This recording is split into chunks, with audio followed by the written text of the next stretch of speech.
Assalamualaikum warahmatullahi wabarakatuh. Kembali lagi dengan saya di kelas 5. Kali ini, anak-anakku sekalian, kita akan belajar materi pelajaran IPAS. Melihat karena cahaya, mendengar karena bunyi, dari bab 1. Topik C, bunyi dan sifatnya. Nah, anak-anak, di sini kita akan melihat ada pertanyaan esensial. Yang pertama, bagaimana bunyi merambat? Yang kedua, mengapa ada bunyi keras dan pelan? Yang ketiga, apa yang mempengaruhi tinggi dan rendahnya suatu bunyi? Yang keempat, apa yang mempengaruhi keras dan pelan suatu bunyi? Nah, yang kelima, apakah kita bisa meredam suara? Nah, kita akan belajar hari ini tentang bunyi dan sifatnya. Lalu kita masuk ke tujuan pembelajaran. Tujuan pembelajaran kita hari ini adalah peserta didik menjelaskan sifat-sifat bunyi berdasarkan hasil pengamatan atau perubahan. Yang kedua, peserta didik bisa menjelaskan karakteristik bunyi berdasarkan hasil pengamatan atau percobaan. Nah, di sini kita bisa melihat ada gambar, yaitu seorang peserta didik atau anak-anak sedang bernyanyi, sedang bermain musik, ada yang sedang memegang gitar dan juga ada yang sedang memegang botol. Nah, itu mereka adalah Aga, Ian, Mia, Dara, dan Banu sedang berlatih untuk festival sekolah. Mereka memainkan alat yang menghasilkan bunyi-bunyi berbeda. Bisakah kalian menebak bunyi yang dihasilkan oleh kelima karakter di atas atau pada gambar? Nah, apa sumber bunyinya? Setiap alat menghasilkan bunyi yang berbeda-beda. Di kelas 4, kalian sudah mempelajari bahwa bunyi berasal dari benda yang bergetar. Lalu, bagaimanakah sifat bunyi? Mengapa bunyi beraneka ragam? Nah, kita akan mengetahuinya. Penjelasannya, ketika gaya bekerja pada suatu benda dan membuat benda tersebut bergetar, maka akan terbentuk bunyi. Getaran benda ini membuat udara di sekelilingnya menjadi ikut bergetar. Getaran udara inilah yang merambat sampai di telinga sehingga kita bisa mendengar bunyi. Nah, berbeda seperti cahaya, bunyi memerlukan medium untuk merambat.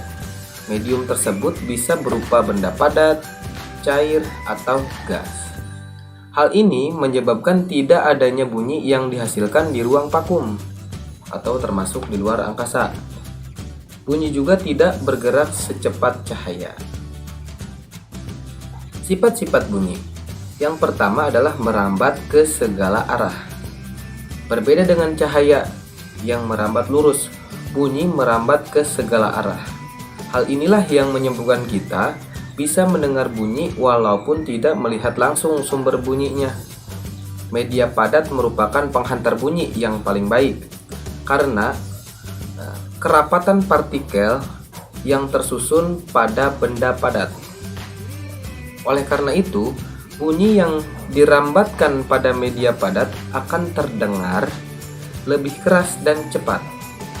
Adapun udara memiliki kerapatan partikel paling renggang sehingga udara bukan menjadi penghantar bunyi yang paling buruk. Jadi bunyi itu merambat ke segala arah.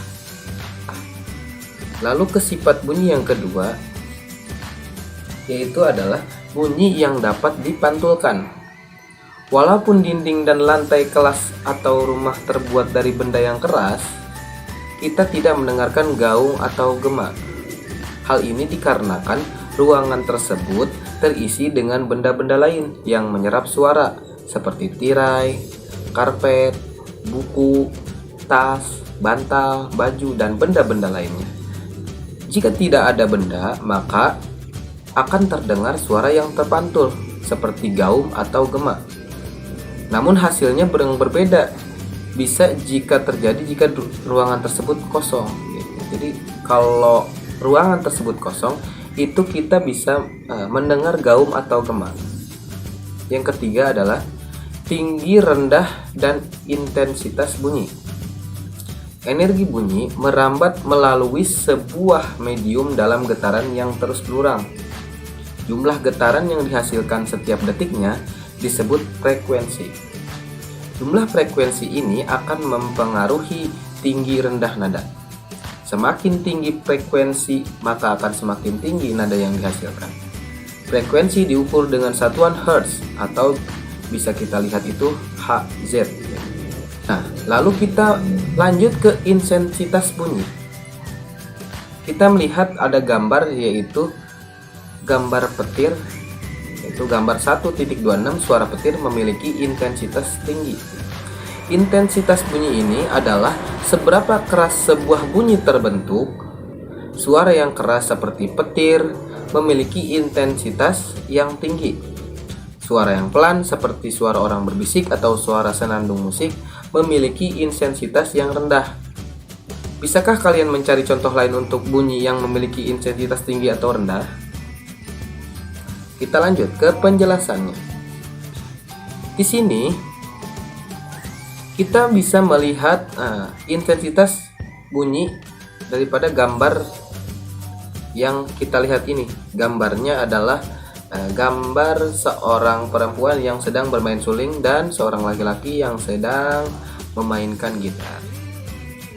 Intensitas berbeda dengan tinggi rendahnya bunyi. Suling yang ditiup pelan tetap menghasilkan bunyi yang tinggi, namun memiliki intensitas yang rendah. Kita bisa mengubah intensitas suara dengan mengatur gaya yang diberikan untuk membuat benda bergetar. Kita bisa melihat gambar pada yang saya terangkan, itu yang berada itu gambar orang sedang bermain drum. Drum yang dipukul dengan gaya yang besar akan menghasilkan intensitas yang lebih tinggi. Sebaliknya, jika dipukul dengan gaya yang kecil akan menghasilkan intensitas yang rendah. Kosakata baru. Di sini kita bisa melihat kosakata yang pertama adalah nada. Tinggi rendahnya bunyi. Nada itu adalah tinggi rendahnya bunyi. Yang kedua adalah gema.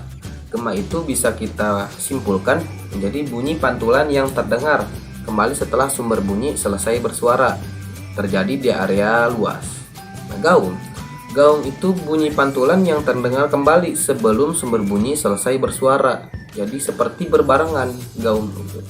Kita belajar lebih lanjut, yaitu gangguan penglihatan pada manusia.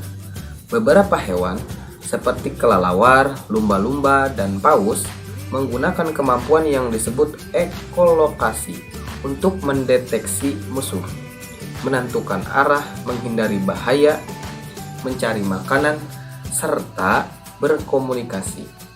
Ekolokasi memanfaatkan sifat bunyi. Suara yang dikeluarkan akan memantul ketika mengenai objek atau permukaan. Selanjutnya, bunyi pantul tersebut digunakan oleh hewan sebagai informasi mengenai letak musuh, makanan maupun benda di sekitarnya.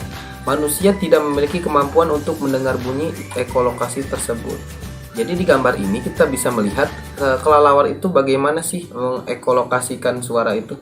Suara akan memantul saat kena ke benda-benda di sekitarnya. Nah, ini contohnya. Kelelawar menentukan arah dengan pantulan suara tersebut untuk mendeteksi benda, mangsa, dan sebagainya. Nah, lalu kita lanjut.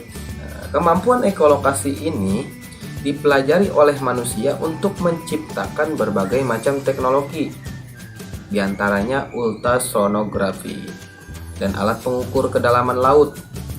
Ultrasonografi atau USG biasanya alat yang dipakai oleh dokter untuk